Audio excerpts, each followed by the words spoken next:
Hi guys, তোমরা কেমন আছো? আমি খুব ভালো আছি।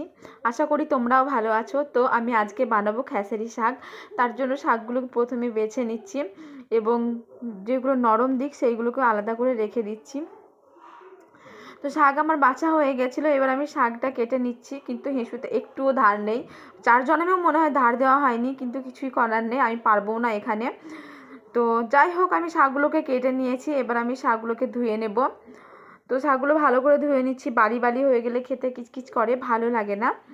তার জন্য অনেক জল দিয়ে আমি ভালো করে ধুয়ে নিলাম। এবার একটা কড়াই গরম করতে বসিয়ে দিয়েছি। তো কড়াইতে আমি দিয়ে দিচ্ছি সামান্য পরিমাণ সর্ষের তেল। এর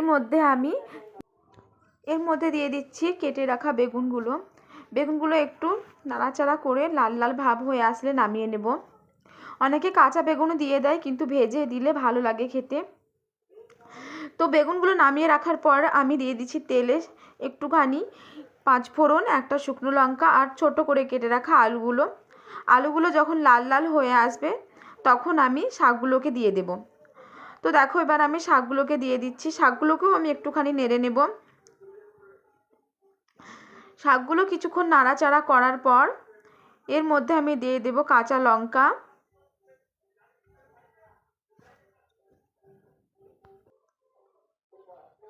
স্বাদ অনুযায়ী নুন আর সামান্য পরিমাণ হলুদ গুঁড়ো। তো এগুলো দিয়ে একটু মিক্স করে নিতে হবে।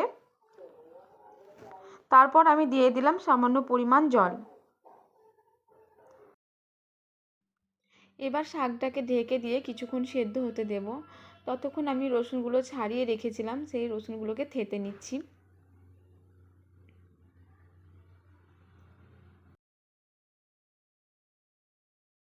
এই পর্যায়ে দিয়ে দিচ্ছি বেগুনগুলো আগে দিলে বেশি গলে যেত।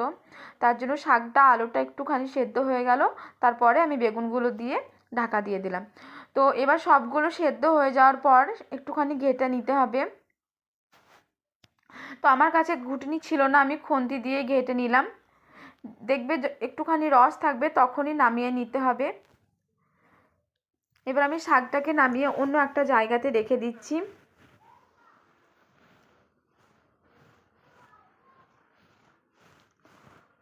তো এরপরে আমি কড়াইটা ধুয়ে একটু পরিষ্কার করে বসিয়ে দিলাম। ফোড়নের জন্য দিচ্ছি সর্ষের তেল।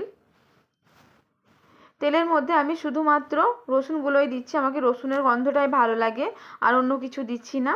অনেকে অনেক রকমভাবে শাকটা রান্না করে, কেউ কেউ বড়ি দেয়, বেগুন দেয়, শিম আলু এসব দিয়ে রান্না করে।